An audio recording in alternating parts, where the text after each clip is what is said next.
Welcome to NCBA's Cattleman's Call podcast with host Lane Nordland.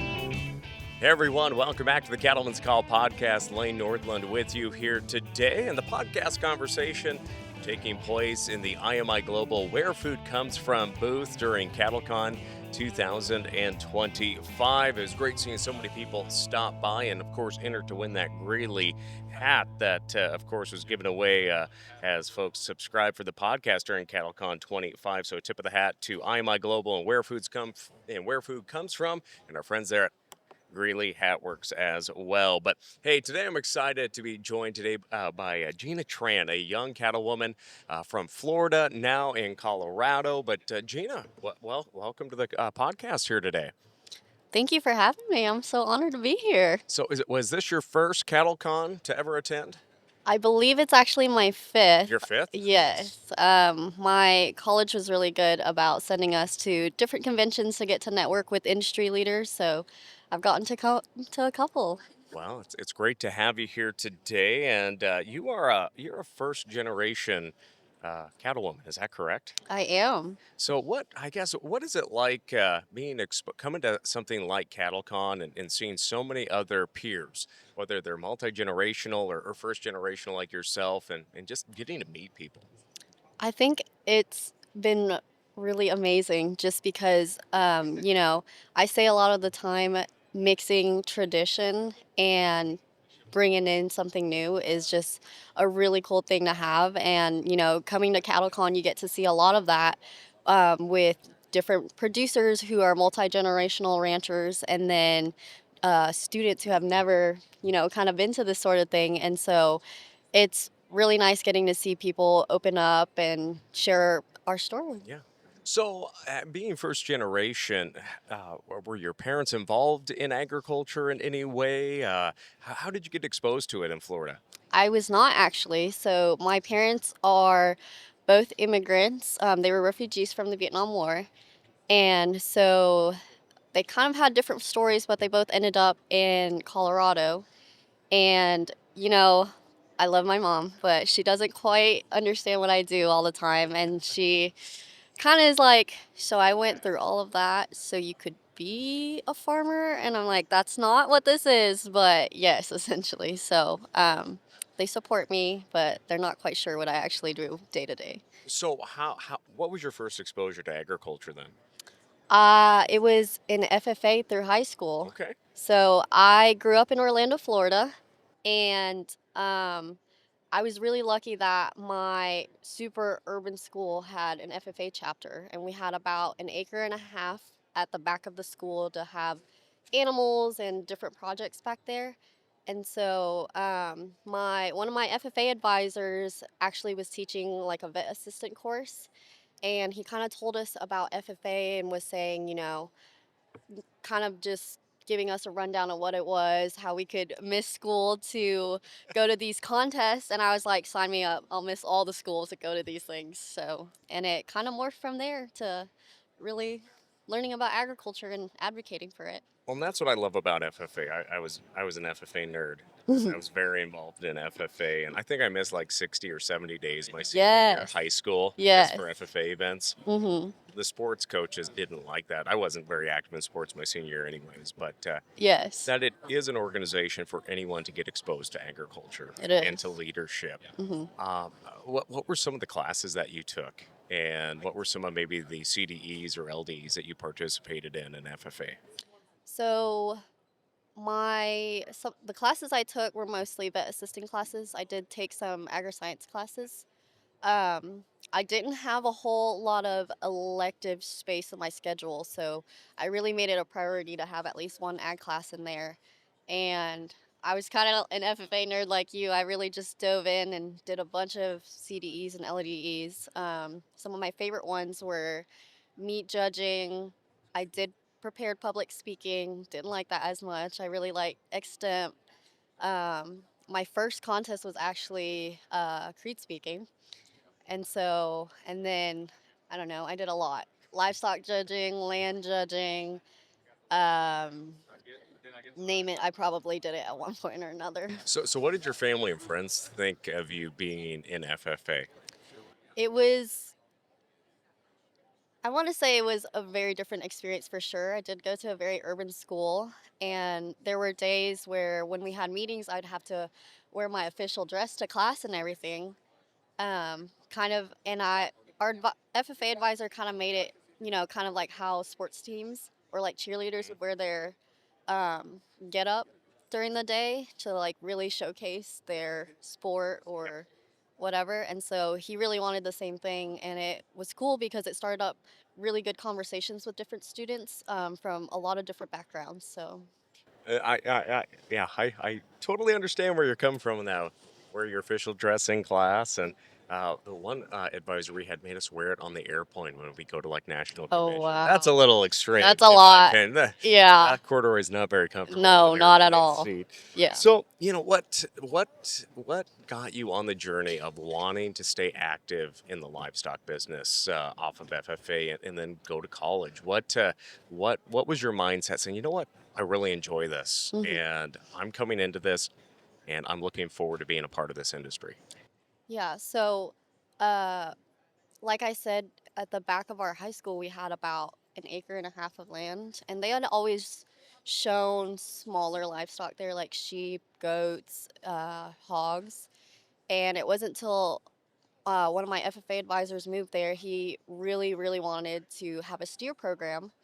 And at the Florida State Fair, they have a special program called the Youth Steer for Charity, and it's a really unique opportunity because it gives students a chance to show steers, and they they kind of make it try to make it an equal opportunity for everyone and really showcase the commercial cattle in Florida. And so they get steers from producers all around Florida, and they they put them all together, and basically all the students kind of draw a steer. So you get an equal chance of getting any steer in that arena. And they really market it towards showcasing the commercial cattle in Florida. And so, you know, to get points or whatever, you had to get BQA certified. You had to learn all the different skillathon topics, and it was a really good way to expose students to, all the leaders in the industry because they were there always, looking around at the steers, interacting with students, and so I might get a little emotional, but the story has a special place in my heart. So, my first year, my steer producer was walking around the aisles, checking out the steers he put in. And I was like helping set up pens or something because my advisor was on the steer committee. And he stopped me and he was like, "Stop what you're doing. Like, you need to go over there and meet your producer." And I was like, "Okay, like we're in the middle of something." He's like, "No, you need to stop right now and go meet this man." And I was like, "I don't even know what he looks like or who he is." And so he gave me a really quick rundown, and he was like, "Okay, your producer's like great grandfather helped start the state fair. He's on um, the fair authority board, like all the things," and was kind of saying how important he was. And so I'm super nervous, and I'm like, "Okay, like," and so he was looking at my steer, and I kind of walked up to him, waited for him to, finish evaluating, I guess, and I'm still like trying to think of what I'm gonna say. And he looks over at me and he goes, "Tell me your name, young lady." And I remember it forever. And I was thinking to myself, that's probably what they all say, whatever. And the next year, we were like crossing paths or something, and I was like, "Oh my gosh, it's Mr. Doyle." And, I didn't think he would remember my name. And sure enough, he pulled me aside and he was like, "Miss Gina, like, how are you doing? What's going on?" And so that's really the moment that I knew this was something I wanted to pursue and that I had a place in agriculture. And it really all stemmed from one person remembering my name. So, have you been in touch with Mr. Doyle since? Yes, yes. What is that like now? It's he calls me friend. So we're really good friends. This is I like he's probably like 70 years old maybe. And I get to see him around at Florida Cattlemen's Convention or at quarterlies and things like that. And so it's so surreal because he's just a very great mentor. And having that relationship and getting to know his family. One of his, I guess, grandsons married one of my best friends, and so it's been a really good experience getting to know them. So let's talk about your college career. Mhm. What did you major in, and where did you go to college at? I majored in animal sciences at the University of Florida. I initially, graduating high school, thought I wanted to be a large animal veterinarian. Flash forward, I did not end up pursuing that. I think about I actually did get through my vet school applications, and that's when I realized I was like, actually, I don't really want to do this. But I got a lot of exposure into cattle and the ranching industry. Knowing that I wanted to be a large animal veterinarian, I was like, okay, if I'm going to serve our producers, I should know what they do on a day to day basis. And so that's how I got my first internship. It was at Archibald's Buck Island Ranch in Lake Placid. If you don't know where Lake Placid is, it's kind of right next to Lake Okeechobee down south in Florida. And so that really gave me a good exposure to the beef industry. And fun fact, I did not know how to ride a horse when I got there. And they put me on one the first day. And yeah, it was a big learning curve, but it was good. So what were some of the key things that you walked away from it with that experience, Since it was my rather than riding a horse? since it was my initial I guess exposure to the industry, really like boots on the ground, just taking it all in, really learning what a cow calf operation looks like and understanding that it looks different for everybody. And nowadays, everybody has to diversify to be sustainable and profitable. And the manager there, Mr. Gene Lawless, was very involved in everything he possibly could be, and he still is. And so, really getting to pick his brain day to day. And he did this thing that I'm so grateful he did. At the end of each day, he made me ask him 3 questions about anything. It could have been anything from the forage on the place, their breeding program. It could have been just about industry involvement. Yeah. And he made sure I learned something every day, even if I just was patching fence or something. Gene's been on the podcast. Yeah. We did a show, I think, down at Blackbeard's Ranch several years ago. Yes. So that was fun. He's a great individual. He's a great guy. Yeah. So you mentioned Gene and then Mr. Doyle. Mhm. Who were some other mentors that you've got to meet and work with and talk with and learn from? Oh gosh, I don't know if I can name them all. I think anybody I've crossed paths with is a mentor to me because there's always something to learn from anybody. But I had to name a couple. I've kind of done internships all over the place. Mr. Gene for sure. I interned at Longino Ranch in Mayaca City, Florida, and I've been there. Been to Mayaca City. yeah, and with Mr. Cliff Coddington. All the guys, I actually interned at Deseret's new ranch in North Florida. Mhm. So all of them. And then I recently did one at the East Foundation, and that was a really unique experience. So, And that's the East Foundation of Texas, correct? yes. Tell us more about that. So, the East Foundation really, I guess, emphasizes their operation around land stewardship and learning through science, but really dialing down to what can we do for producers, um, as a foundation that ranches. And so they really prioritize ranching and serving their producers in South Texas because it's a really really unique landscape. And so at my time there, I kind of got to do a little bit of everything. And they market, I guess, the internship as to be a ranch management internship. So, like, the second step in your internship career, I guess. And so I've gotten to learn a lot from, all the guys there. And doing things both on the wildlife, education, and ranching side. So my priorities were always ranching, but if they had something cool going on, like research on white-tailed deer or nilgai, I got to participate in those. And then, they always had, I want to say, like over 800 kids from the area come to the ranch and learning about land stewardship and, what ranching does for the environment. And so I got to actually teach some of those kids about the ranch and, why agriculture is actually good for the environment. So, So what are your plans? What are your goals right now? oh man.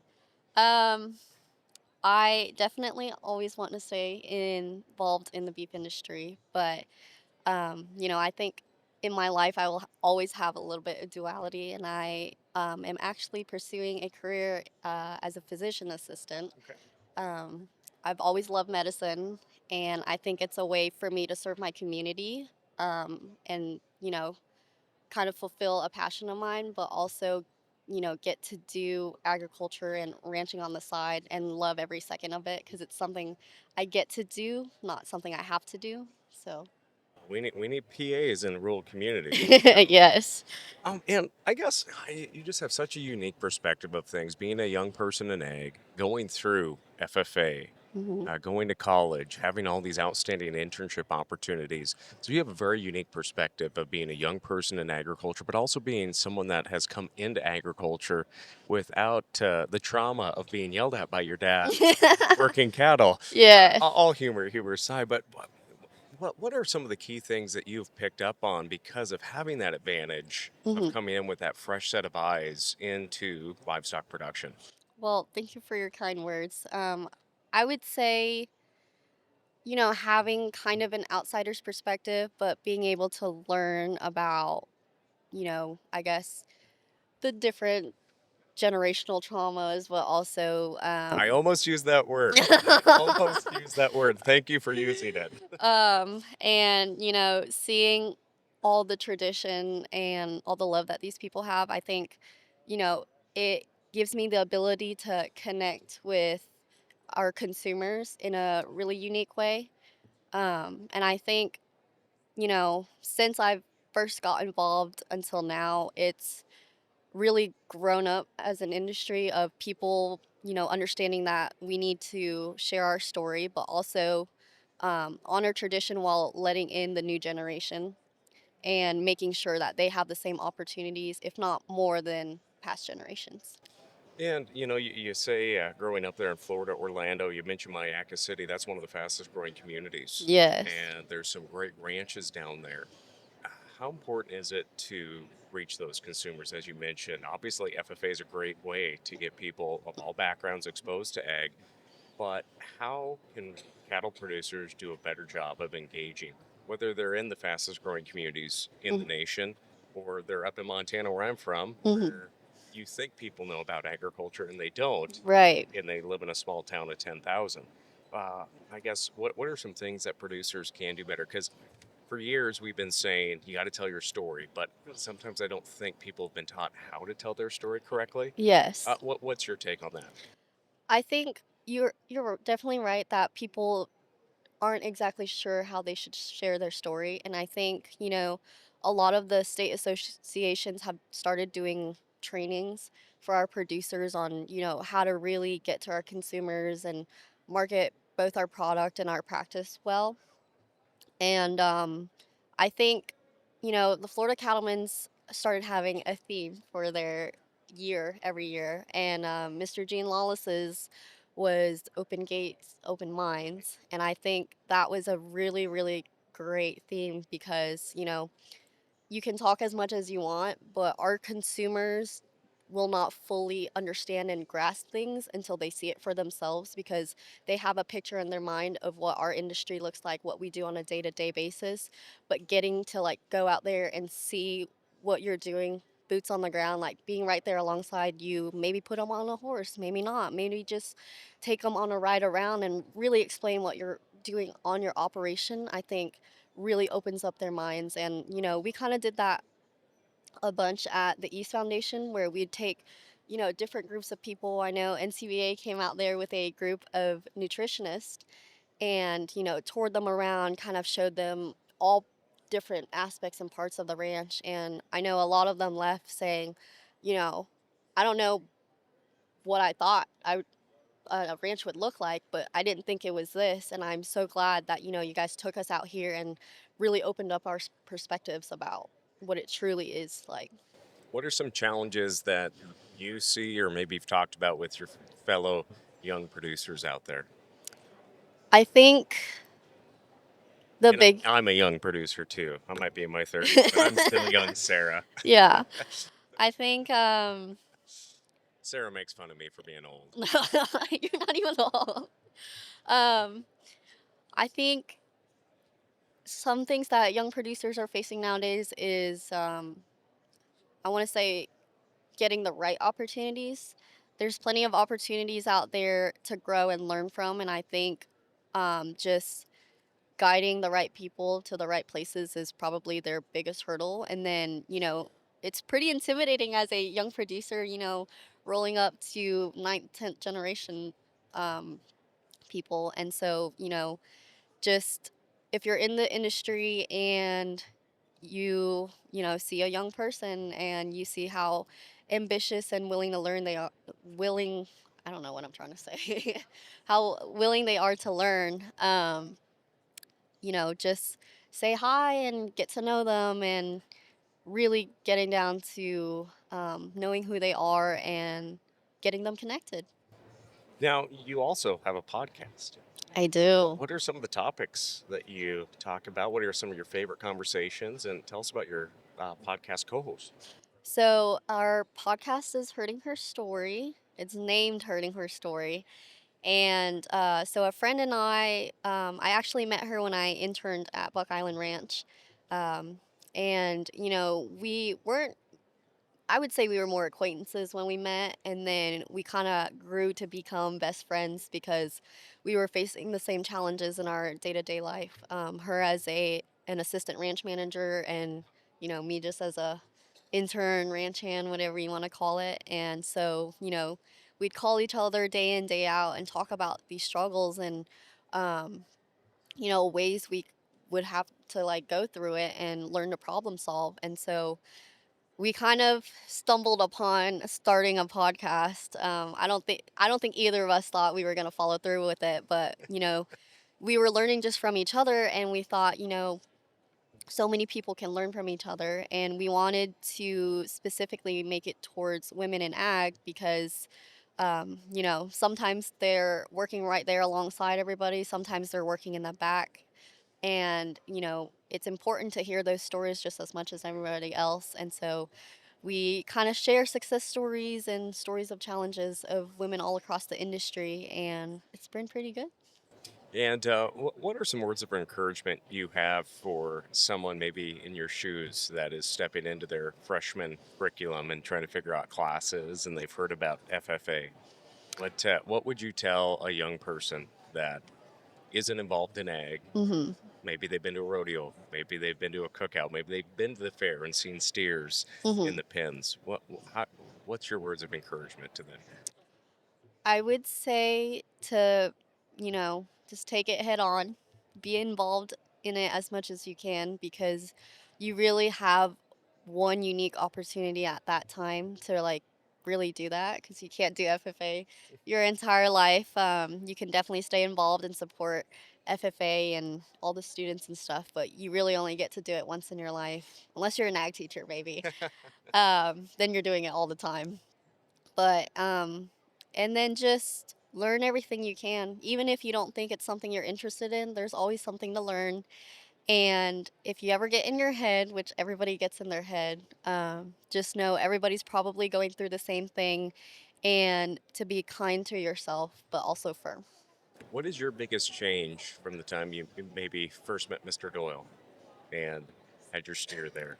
What has been your biggest change, in yourself, in your involvement? What do you think has been your biggest change or accomplishment? I guess maybe I'll rephrase that. I think I would say my biggest change, probably personally and professionally, is just being more confident in myself. When I first got into FFA, a little shell of myself. Didn't want to talk to anybody.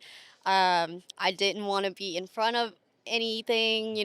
It was a miracle that my FFA advisor got me to do creed speaking in front of everybody. And I was like, man, the least I have to do is just memorize this thing and go up there and say it.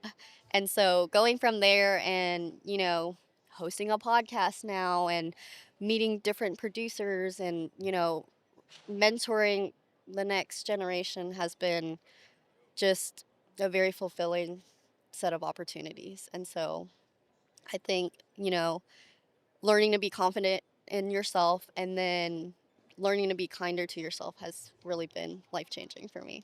Well, Gene, I appreciate you stopping by today. I've enjoyed our conversation, and we'll have a link to your podcast as well in the description. But it's a big day here at CattleCon as well. It is. And again, a big shout out to Where Food Comes From and IMI Global for letting us take over their booth for a few hours. But any last comments, thoughts, anything you just want to share to our audience before I let you get back to CattleCon? I don't think so. Eat beef. Yeah, that's the best tip. Well, Gina, thanks for joining us here today. We appreciate you stopping by and sharing a bit of your story. Yeah. Thank you for having me. It was fun. Well, again, friends, Gina Tran joining us. A great conversation here today. And a big shout out, of course, to our friends at IMI Global and Where Food Comes From for hosting us here on the trade show floor this year for a few of our podcasts. Check Gina out online, wherever you listen to podcasts as well. And of course, click subscribe to the Cattleman's Call. Thanks for watching and or listening here today. I'm Lane Nordlund. We'll catch you next time. Thanks for tuning in to NCBA's Cattleman's Call podcast with Lane Nordlund. For more information, visit ncba.org and make sure to subscribe to the podcast today.